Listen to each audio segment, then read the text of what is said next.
Friends, आज मैं आपको कोरोना वायरस के बारे में कुछ इंपॉर्टेंट इन्फॉर्मेशन देने जा रही हूँ और लास्ट में मैं आपको कुछ करंट अपडेट्स दूंगी। वीडियो को प्लीज़ पूरा देखिए। आप लोगों से मैं एक इम्पॉर्टेंट बीमारी के बारे में बात करने जा रही हूँ और वो है कोरोना वायरस इन्फेक्शंस या पैंडेमिक डिजीज़, जिससे हिंदी में महामारी कहते हैं। सोशल मीडिया, व्हाट्सएप, फेसबुक के जरिए हमारे पास बहुत सारे इन्फॉर्मेशन मिलते हैं इस कोरोना वायरस के बारे में। इनमें कुछ सही है और कुछ गलत। इस सही गलत के चक्कर में बहुत लोगों की ज़िंदगी पर और बिजनेस पर काफ़ी असर पड़ा है। लोगों में एक डर का माहौल बना हुआ है। लोगों को लगने लगा है कि अगर उनको ये इन्फेक्शन हो जाएगा तो उनका मरना पक्का है, जबकि ये बिल्कुल गलत बात है। ऐसी सिचुएशंस में मेरी यही जिम्मेदारी है कि मैं आपको सही इन्फॉर्मेशन दूं और आपको सावधान करूं। जो सबसे पहला केस इस दुनिया में सामने आया था वो वुहान शहर से था, जो कि चाइना में पड़ता है। जब आउटब्रेक हुआ था उस टाइम कुछ लोग वहाँ पे गए हुए थे, कुछ लोग बिजनेस के लिए, कुछ एजुकेशन के लिए और कुछ लोग घूमने के लिए। सेम टाइम पे जब वो वापस आए, एक कंट्री से दूसरी और दूसरी से तीसरी कंट्री में ये फैलता गया। सबसे पहला सवाल है कि ये बीमारी फैलती कैसे। आपको बता दूं कि ये बीमारी क्लोज कॉन्टैक्ट से, सांस के जरिए फैलती है। ये एक रेस्पिरेटरी डिजीज़ है। ये वायरस हमारे नाक से जाती है, सीधे लंग्स में पहुंचती है। और आप इस वायरस के स्ट्रक्चर्स को देखिए, इसमें स्पाइक्स जैसा निकला हुआ चीज़ है और साथ में लंग्स की पिक देखिए, कितने ब्रांचेस में डिवाइडेड है। ये वायरस सीधे नाक के रास्ते से होकर हमारे लंग्स में जाती है और आसानी से चिपक जाता है, वहीं पर मल्टीप्लाई होता है, उसके बाद से नुकसान पहुंचाना स्टार्ट करता है। तो यहाँ पे साफ मतलब है कि जो ज़्यादातर सिम्टम्स हमारे पास आते हैं वो लंग्स से रिलेटेड होते हैं। और ये वायरस अगर आपके खाने के साथ स्टमक में जाता है तो स्टमक में एक एसिड प्रोडक्शन होता है फूड को डाइजेस्ट करने के लिए, जिससे कि ये वायरस मर जाता है। तो इसका मतलब ये हुआ कि खाने से वायरस नहीं फैलता है। एक बहुत बड़ा कन्फ्यूजन है लोगों में कि क्या नॉनवेज खाने से भी ये वायरस फैलता है। तो मैं आपको बता दूं कि बिल्कुल नहीं फैलता। आउटब्रेक जब हुआ था वुहान से, तो वहाँ पर एक सी फूड मार्केट है। वो सी फूड मार्केट में एक साथ काफ़ी सारे लाइव एनिमल्स, जिंदा जानवर और फिश जैसे सी फूड मिलते हैं। रिसर्च के हिसाब से एक एनिमल वायरस और ह्यूमन वायरस मिलकर के म्यूटेशन हुआ और एक नया वायरस बन गया। तो इसलिए हम इसे नोवेल कोरोना वायरस भी कहते हैं। अभी के टाइम पे ये पूरा का पूरा ह्यूमन वायरस है और सिर्फ इंसान से इंसान में फैलता है। इसलिए आपको कोई ये कहे कि मटन खाने से या चिकन खाने से भी ये इन्फेक्शन फैलता है तो गलत बात है। हाँ, वो जनरल प्रिकॉशन है कि जो भी खाना बनाए उसको बहुत अच्छे से पकाएं फिर खाएं। एक इंसान से दूसरे इंसान में ये इन्फेक्शन कैसे फैलता है। आप मान लो कि ये इन्फेक्शन मुझे हो चुका है और मुझे खांसी स्टार्ट हो चुकी है, तो मेरे खांसने के दो तरीके होंगे। एक तो मैंने हवा में खांसा, दूसरा मैंने हाथों पे खांसा। दोनों कंडीशन पे मैंने ये इन्फेक्शन दूसरे को फैला सकती हूँ। अगर मैंने हवा में खांसी किया तो मेरे मुंह में से ये वायरस निकलकर और 1 से 1.5 मीटर तक जाकर नीचे चला जाएगा। उस बीच में अगर मेरे अगल बगल में कोई है तो उसके हाथ पे चिपक जाएगा या उसके मुंह पे लग जाएगा वायरस। और अगर मैंने अपने हाथ पे खांसी किया है और अगर मैंने अपने घर पे बैठी हूँ और पानी पीने के लिए जग को टच किया है, फ्रिज खोला या किसी भी सामान को टच किया है और ये बाहर जाकर किसी चीज़ को टच किया हो और किसी दूसरे इंसान ने उस चीज़ को टच किया तो ये फैलता है। हमारी नॉर्मल सी आदत होती है कि हाथ को मुँह पे लगाते हैं, नाक को, आँख को टच करते हैं। इससे आसानी से ये इन्फेक्शन दूसरे को भी हो जाएगा। नाक पे वायरस गया, नाक से होते हुए सीधे लंग्स में चला जाएगा और हमें ये भी कंफ्यूजन होती है कि ये वायरस हवा में भी उड़ता है। तो आपको बता दूं, ये वायरस हवा में नहीं उड़ता है। आपको जैसे मैंने बताया कि ये वायरस मुंह से निकलकर 1 से 1.5 मीटर नीचे चला जाता है, तो ये वायरस हवा में नहीं फैलता है। अब किसी को ये इन्फेक्शन हो जाए तो क्या सिम्टम्स आएंगे। तो सबसे पहला सिम्टम्स स्टार्ट होगा, आपको खाने का टेस्ट चला जाएगा। कुछ भी खाएंगे तो टेस्ट पता नहीं चलेगा।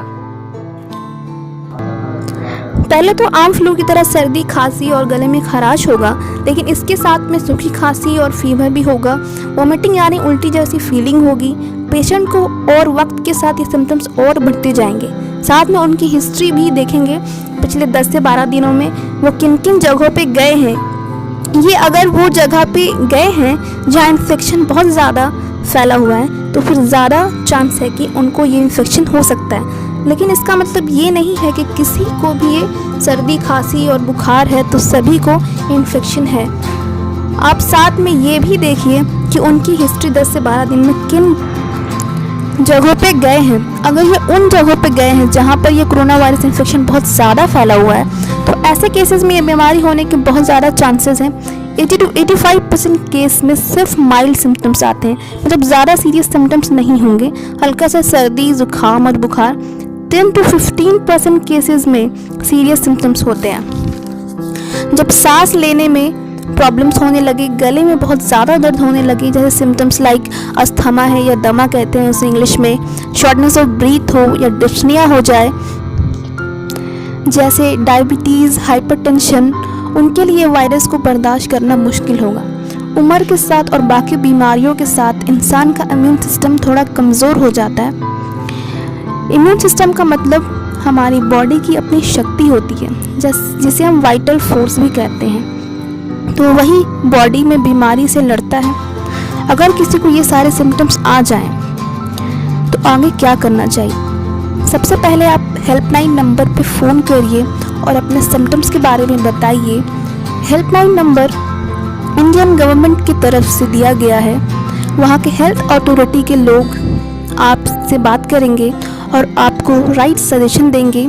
ज़रूरत पड़ने पे आपके एड्रेस पे आएंगे और आपका टेस्ट करेंगे, और अगर उनको सारे सिम्टम्स इस वायरल इन्फेक्शन के लगे तो आपके गले का स्वैब कल्चर सैंपल लेकर जाएंगे। और अभी यह टेस्ट सिर्फ सरकारी लैब सेंटर्स पे ही हो पाएगा।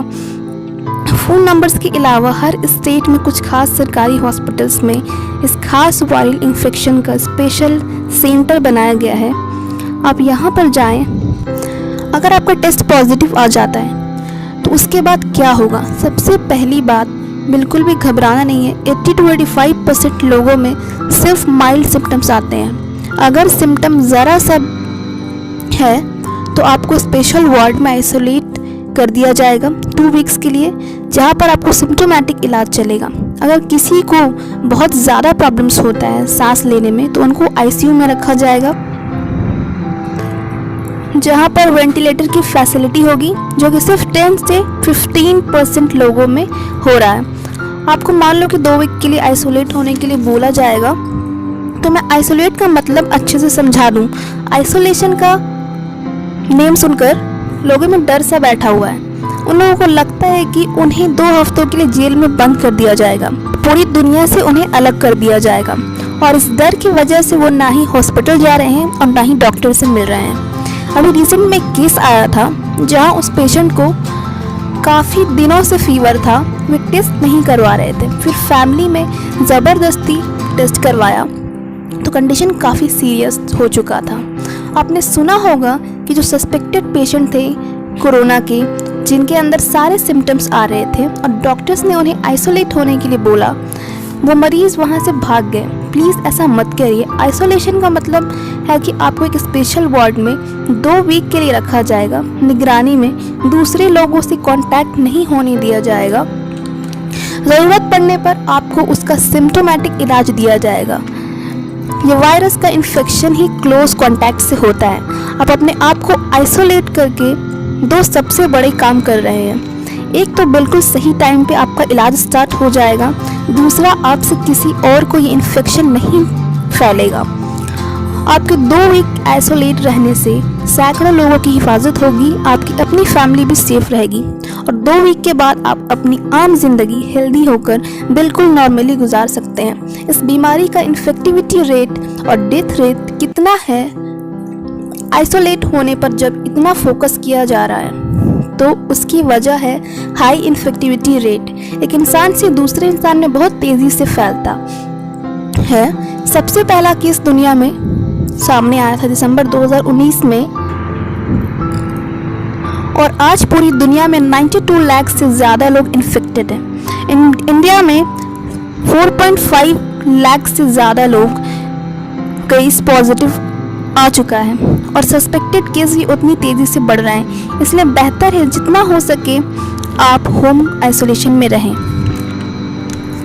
अगर माइल्ड सिम्टम है तो सिम्टोमेटिक इलाज होगा। मीन्स अगर आपको बुखार है तो बुखार की दवा दी जाएगी, खांसी है तो खांसी की दवा दी जाएगी, वोमिटिंग हो रही है या स्टमक पेन है तो उसके लिए दवा दी जाएगी। सीरियस कंडीशन में है आईसीयू की ज़रूरत पड़ सकती है। अभी तक कोई मेडिसिन प्रॉपर तरीके से कारगर साबित नहीं हो पाई है। आज सिचुएशन इस हद तक हो गया है कि सस्पेक्टेड पेशेंट को डॉक्टर्स एडमिट नहीं कर पा रहे हैं। मजबूरी में उन्हें होम आइसोलेट में रखने के लिए ही बोला जा रहा है। इस पैंडेमिक सिचुएशन में self care and social distancing बहुत मैटर करता है, यानी एक तरीका है जिससे हम इस इन्फेक्शन को फैलने से रोक सकते हैं। और दूसरी बात, हमें क्या क्या प्रिकॉशन लेनी चाहिए। हर बार हम हाथ को मुंह पे लगाते हैं, नोज को टच करते हैं, ये आदत हमें बंद करनी है। खांसते वक्त हाथ ना लगाकर शोल्डर पे करिए, ये वो जगह है जहाँ पर हम टच नहीं करते हैं। और अगर सर्दी जुकाम है तो मास्क पहनिए, दूसरे को इन्फेक्शन ना फैलाइए। मास्क गीला होते ही बदल लीजिए, क्योंकि जो जनरल मास्क है उससे 100% सेफ्टी नहीं है। सर्जिकल मास्क या N95 मास्क से काफ़ी हद तक सेफ्टी है, लेकिन N95 मास्क सभी के लिए रिकमेंडेड नहीं है। जो हेल्थ केयर के लोग हैं, जो मरीज़ से बहुत क्लोज रहते हैं, उनके लिए ये बिल्कुल ज़रूरी है। एक एंटी पोल्यूशन क्लॉथ मास्क है जो यूज़ कर सकते हैं आप, और सुबह से रात तक मास्क लगाने की भी बिल्कुल ज़रूरत नहीं है। सोशल डिस्टेंसिंग मेंटेन करना काफ़ी होगा। पब्लिक एरिया में मास्क लगाएं, हाइजीन मेंटेन करिए, लगातार हाथ धोते रहिए सैनिटाइज़र से या साबुन से। हर 3-4 घंटे पे सैनिटाइज़र हर किसी के पास ना हो, लेकिन साबुन हर जगह होता है। अगर कहीं बाहर से आए हो तो कपड़े को चेंज कर लीजिए। शादी फंक्शन को कम से कम अटेंड करिए। हाथ मिलाना और गले मिलना बंद करिए। हर इंसान से 2 से 3 मीटर की दूरी बनाए रखिए। घर को मॉपिंग के जरिए डेटॉल या साबुन से क्लीन करिए और अच्छे से पका हुआ खाना खाइए। गर्म पानी पीजिए। आपको रिमाइंड करवा दूं कि 80% लोगों में माइल्ड सिम्टम्स आते हैं, तो क्या इस बीमारी को हल्के में लेना चाहिए? बिल्कुल भी नहीं। आप यंग हैं, आपकी इम्यून सिस्टम स्ट्रांग है, तो आप इस बीमारी को बर्दाश्त कर लेंगे। लेकिन आपके घर में जो बूढ़े लोग हैं, जिनका इम्यून सिस्टम वीक है, वो इस बीमारी को बर्दाश्त नहीं कर पाएंगे। आप अपनी हिफाजत खुद करिए और सबको इस बीमारी के बारे में एजुकेट करिए। प्लीज़ एक दूसरे की मत बढ़ाइए। जान है तो जहान है। आज मॉल, सिनेमा हॉल, स्कूल्स सब बंद हैं, लेकिन हॉस्पिटल्स में doctors, nurse, lab technicians, ward boys, guards, जो भी स्टाफ हैं हॉस्पिटल्स के, उनके काम में सपोर्ट करिए और उनका शुक्रिया करिए। ये वो लोग हैं जो अपनी जान को खतरे में डालकर हर किसी की हिफाजत कर रहे हैं। A big salute to all medical professionals. आप सभी लोग सेहतमंद रहिए, खुश रहिए और कोरोना वायरस से सेफ रहिए। अगर वीडियो अच्छा लगे तो please like, comment, share, subscribe कर दीजिए और बेल नोटिफिकेशन को ज़रूर दबाइए ताकि नई इन्फॉर्मेशन आप तक पहुंच पाए। चलिए फिर मिलती हूँ नेक्स्ट वीडियो में कुछ नई अपडेट के साथ।